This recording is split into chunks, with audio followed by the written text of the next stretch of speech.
Can you explain what is it exactly, and Yep. why do you feel it's so dangerous? Yeah, a lot of people probably heard this new phrase, Christian nationalism, and have maybe seen some of the rhetoric or some of the bills that have been put forward. Bills like the one that would force every teacher in Texas to post the Ten Commandments in their classroom.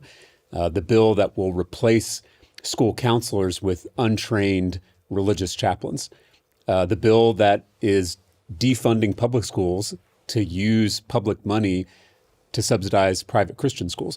These are all part of a movement called Christian nationalism. And so you ask, what is that? I think there's lots of different ways to define it. The way I define it is the worship of power, economic power, social power, political power in the name of Christ. And in my view, it is a betrayal of Jesus of Nazareth, who was always very clear about being suspicious of government power.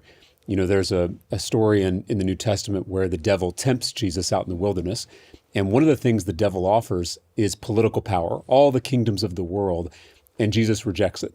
Throughout the Gospels, Jesus is constantly warning his disciples about the dangers of using power to force your will on other people.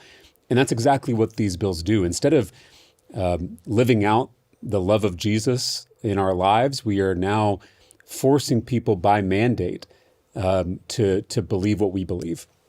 Instead of leading by example, we're leading by force. And to me, that is not only unconstitutional, it's not only un-American, but it's also deeply un-Christian. And so that's why I've been speaking out against this Christian nationalist movement, because I don't think there's anything Christian about it.